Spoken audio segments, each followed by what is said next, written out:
आज हम आपको लेकर चलेंगे दुनिया की सबसे खतरनाक रेलवे ट्रैक की सैर पर। ये कोई आम ट्रैक नहीं है, ये वो रास्ते हैं जहां थोड़ी सी भी गलती जान पर भारी पड़ सकती है। कभी आसमान छूते पहाड़ों पर, कभी बर्फ से भरे तूफानों के बीच, तो कभी बहुत गहरी घाटियों के किनारे से जाती ये ट्रेनें न सिर्फ जबरदस्त इंजीनियरिंग का नमूना है, बल्कि इन पर सफर करना भी बहुत बड़ा हिम्मत वाला काम है। नंबर 7 पर है डेथ रेलवे। इस ट्रैक को डेथ रेलवे इसलिए बोला जाता है क्योंकि इसे दूसरी वर्ल्ड वॉर के टाइम जापानी आर्मी ने बनवाया था और इसमें काम करते करते करीब 1 लाख से भी ज्यादा मजदूर और कैदी मारे गए थे। इस रेलवे को बनाने के लिए जापान ने करीब 1,80,000 एशियन मजदूर और 60,000 कैदियों को जबरदस्ती काम पर लगाया था। इनमें से ज्यादातर ब्रिटिश, ऑस्ट्रेलियन, डच और अमेरिकी फौजी थे। काम के टाइम भूख, बीमारियां, थकावट, मारपीट और बिना इलाज की वजह से लगभग 90,000 से ज्यादा मजदूर और 12,000 कैदी मारे गए। मजदूरों से हर दिन 18 से 20 घंटे तक काम करवाया जाता था। सामान और मशीन की बहुत कमी थी। ज्यादातर काम हाथों, कुल्हाड़ी और हथौड़े से करवाया जाता था। ये पूरा इलाका पहाड़ी था, जहां मजदूरों को चट्टानों को काट के रास्ता बनाना पड़ता था। रात को टॉर्च की रोशनी में काम करवाया जाता था। दूर से देखने पर यह जगह एकदम नरक जैसी लगती थी, इसीलिए इसका नाम पड़ा हेल फायर पास। आज भी डेथ रेलवे का एक हिस्सा थाईलैंड में टूरिस्ट ट्रेन सर्विस के रूप में चलाया जाता है। नंबर 6 पर है आर्गो गेडे रेलवे। ये इंडोनेशिया की एक फेमस और खतरे से भरी रेलवे लाइन है जो जकार्ता से बांडुंग तक जाती है। ये रेलवे ट्रैक अपने घाटियों, पहाड़ों और ऊंचाई पर बने पुलों के लिए जाना जाता है। इस रास्ते पर चलने वाली ट्रेन को अक्सर आर्गो गेडे ट्रेन बोला जाता है, जो इंडोनेशिया की सबसे सुंदर लेकिन डरावनी ट्रेनों में से एक मानी जाती है। ये रेलवे ट्रैक कई ऊंचाई वाले लोहे के पुलों से होकर गुजरती है। सबसे खतरनाक पुलों में से एक है चिक्रटुक ब्रिज, जो बहुत गहरी घाटी के ऊपर बना है। इंडोनेशिया एक भूकंप वाली जगह है। जब ट्रेन गुजरती है तो हल्की सी भी जमीन की हलचल या कंपन ये पुल को खतरनाक बना देती है। पुल पर ट्रेन बहुत धीरे चलती है ताकि बैलेंस बना रहे। पैसेंजर जब खिड़की से बाहर देखते हैं तो लगता है जैसे ट्रेन हवा में चल रही हो, क्योंकि नीचे सीधा गहरी खाई दिखती है। 2002 में एक हादसा हुआ था जब ट्रेन टेक्निकल वजह से पुल के पास रुक गई थी और लोगों को बहुत डर लगा था। हालांकि इंडोनेशिया की रेलवे ने सुरक्षा के नियम ठीक किए हैं, लेकिन खतरा अभी भी बना हुआ है। आर्गो गेट रेलवे आज भी टूरिस्ट और लोकल लोग दोनों के लिए फेमस है। यहाँ से गुजरते वक्त घने जंगल, चाय के खेत और घाटियों का बहुत ही सुंदर नजारा दिखता है। लेकिन ट्रेन के धीरे चलने और ध्यान रखने के बावजूद ये आज भी दुनिया के सबसे खतरनाक रेलवे ट्रैक में गिना जाता है। नंबर 5 पर है कुरांडा सीनिक रेलवे। ये एक बहुत ही सुंदर लेकिन खतरनाक रेलवे लाइन है जो केयर्न्स शहर से शुरू होकर कुरांडा विलेज तक जाती है। ये रेलवे ऑस्ट्रेलिया के क्वींसलैंड राज्य में है। इसकी लंबाई करीब 37 किलोमीटर है और ये घने जंगल, ऊंची पहाड़ियां, झरने और गहरी घाटियों से होकर जाती है। ये एक पुरानी रेलवे लाइन है जो 1891 में बनाई गई थी। बारिश के मौसम में जंगल वाले इलाकों में मिट्टी खिसकने की घटनाएं आम है। ट्रैक पर मिट्टी गिरने से ट्रेनें रुक सकती है या पटरी टूट सकती है। ये रेलवे ट्रैक तेज चढ़ाई और 93 मोड़ों से होकर जाता है। बैलेंस बनाए रखने के लिए ट्रेन बहुत धीरे चलती है। समय के साथ ये रास्ते कमजोर हो जाते हैं, जिससे ट्रैक को सेफ रखना मुश्किल हो जाता है। ये ट्रैक बैरन गोर्ज नेशनल पार्क से होकर जाता है, जहां बैरन फॉल्स नाम का एक बहुत ऊंचाई से गिरता झरना है। इस झरने के पास ट्रैक फिसलन वाला और धुंध से भरा होता है। इस रेलवे को सीनिक इसलिए कहते हैं क्योंकि ये नेचर की खूबसूरती का कमाल का नजारा दिखाती है। इसकी रोज की जांच और मरम्मत होती रहती है ताकि पैसेंजर्स की सेफ्टी बनी रहे। कुरांडा सीनिक रेलवे अब एक टूरिस्ट जगह बन गई है। बहुत लोग इसे मजेदार सफर और नेचुरल खूबसूरती देखने के लिए चुनते हैं। ट्रेन में बड़े शीशे लगे होते हैं जिससे पैसेंजर बाहर का सीन अच्छे से देख सके। नंबर 4 पर है चेन्नई से रामेश्वरम वाला रूट, जो साउथ इंडिया की सबसे खास और पुरानी रेलवे ट्रिप्स में से एक है। इस रास्ते का सबसे बड़ा और खतरनाक हिस्सा है पंबन ब्रिज। ये इंडिया का पहला और सबसे पुराना समुंदर के ऊपर बना पुल है जो रामेश्वरम आइलैंड को मेनलैंड इंडिया मंडपम से जोड़ता है। ये करीब 2.3 किलोमीटर लंबा है और सीधा समुंदर के ऊपर बना है। जब ट्रेन इस ब्रिज से निकलती है तो दोनों तरफ बस समुंदर ही दिखता है, जो पैसेंजर्स को रोमांचित भी करता है और थोड़ा डराता भी है। इस एरिया में हवा बहुत तेज चलती है। जब हवा की स्पीड 58 किलोमीटर प्रति घंटा से ज्यादा हो जाती है तो सेफ्टी के लिए ट्रेन रोक दी जाती है। तेज हवा से ट्रेन पटरी से उतर सकती है या बैलेंस बिगड़ सकता है। समुंदर के ऊपर होने की वजह से मेटल पार्ट्स जल्दी जंग खा जाते हैं। ब्रिज को हर वक्त रिपेयर और जांच की जरूरत होती है, वरना हादसा हो सकता है। 1964 में आए रामेश्वरम तूफान में एक पूरी ट्रेन समुंदर में बह गई थी, जिसमें सैकड़ों लोग मारे गए थे। इस हादसे ने यह साफ कर दिया कि यह ब्रिज कितना रिस्की हो सकता है। पुराने पंबन ब्रिज में डबल लीफ स्कर्जर रोलिंग लिफ्ट वाला एक हिस्सा था जो खुलता था ताकि शिप नीचे से निकल सके। उस टाइम पर यह बहुत एडवांस टेक्नोलॉजी मानी जाती थी। अब इंडियन रेलवे नया पंबन ब्रिज बना रही है जो और भी नई टेक्नोलॉजी से भरा होगा और ज्यादा सेफ रहेगा। ये वर्टिकल लिफ्ट ब्रिज होगा, मतलब पुल का एक हिस्सा ऊपर उठाया जा सकेगा ताकि शिप्स आराम से जा सके। आज भी बहुत लोग इस ट्रेन वाले सफर को एक मजेदार और धार्मिक ट्रिप की तरह करते हैं। और जब ट्रेन पंबन ब्रिज से निकलती है तो जो नजारा दिखता है वो बहुत ही सुंदर और यादगार होता है। लेकिन ये ऐसा रूट है जहाँ नेचर की खूबसूरती के साथ साथ उसका डरावना रूप भी दिखता है। नंबर 3 पर है व्हाइट पास और यूकॉन रूट। ये एक पतली लाइन वाली रेलवे है जो स्कैगवे अलास्का से चलकर व्हाइट पास पार करते हुए यूकॉन तक जाती है। ये रेलवे रूट करीब 177 किलोमीटर लंबा है और इसे 1898 में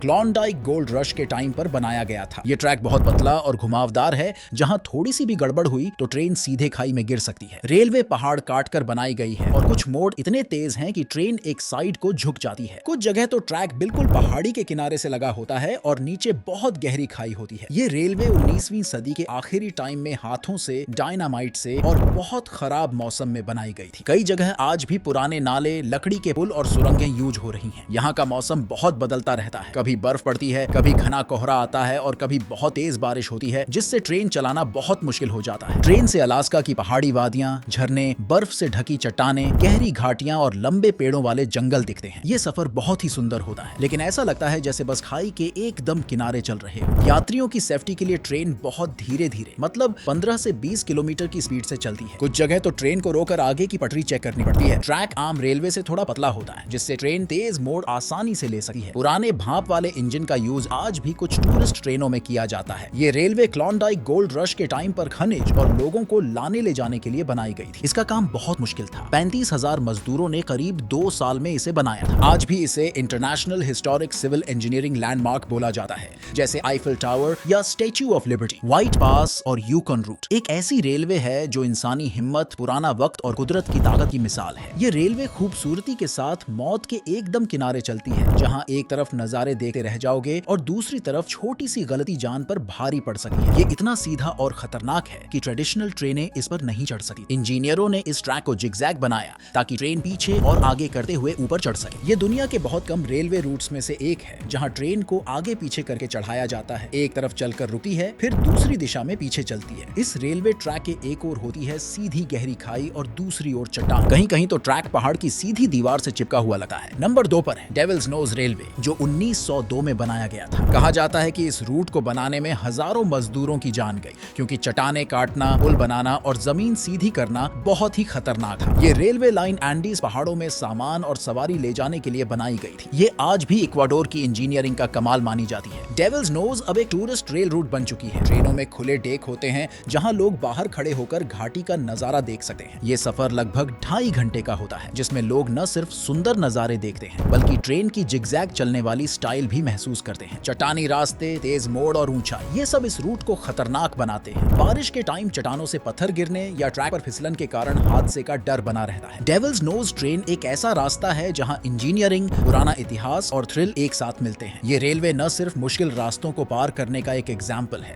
बल्कि ये भी दिखाता है कि इंसान ने कुदरत के चैलेंज कैसे पार किए। लेकिन इसका नाम सही ही रखा गया है, शैतान की नाक, क्योंकि इस पर चलना आज भी हिम्मत और बैलेंस का खेल है। नंबर 1 पर है ट्रेन अ लास नूब्स, अर्जेंटीना, जिसका मतलब है बादलों की ओर जाने वाली ट्रेन। अर्जेंटीना की एक पुरानी और बहुत ऊंचाई पर चलने वाली रेलवे सेवा है। ये ट्रेन सोल्टा शहर से शुरू होकर एंडीज पहाड़ों में बने ला पोल्वोरिला पुल तक जाती है। ये दुनिया की सबसे ऊंचाई पर चलने वाली ट्रेनों में से एक मानी जाती है। ये ट्रेन समुद्र की सतह से 4220 मीटर की ऊंचाई तक जाती है। इतनी ऊंचाई पर हवा में ऑक्सीजन कम हो जाती है, जिससे लोगों को सांस लेने में दिक्कत, सिर में दर्द या उल्टी जैसा लग सकता है। ये ट्रेन एक लंबे और ऊंचे पुल से गुजरती है, जिसे ला पोल्वोरिला पुल कहते हैं। ये पुल 224 मीटर लंबा और 64 मीटर ऊंचा है, जो खुले और खतरनाक घाटियों के ऊपर बना है। जब ट्रेन इस पुल से गुजरती है ना, तो ऐसा लगता है जैसे वो हवा में उड़ रही हो, इसलिए इसे ट्रेन टू द क्लाउड्स बोलते हैं। ये ट्रेन की सुरंग कई घुमावदार मोड़ों से होकर जाती है। ये सफर करीब 15 घंटे का होता है। ट्रेन धीरे धीरे ऊपर चढ़ती है और पैसेंजर्स को एंडीज के पहाड़, घाटियां और लोकल गांव दिखते हैं। इतनी ऊंचाई पर ऑक्सीजन की कमी से लोगों की तबीयत भी खराब हो सकती है। ट्रेन में ऑक्सीजन सिलेंडर और डॉक्टर की टीम भी रहती है। यहाँ बर्फ गिरना, तेज हवा चलना और अचानक मौसम बदल जाना नॉर्मल बात है। ये रेलवे ट्रैक जितने सुंदर लगते हैं, उतने ही खतरनाक भी हैं। इन रास्तों पर ट्रैवल करना एक जबरदस्त एक्सपीरियंस हो सकता है, लेकिन अगर सेफ्टी रूल्स और मौसम की जानकारी ना हो तो ये सफर रिस्की भी बन सकता है।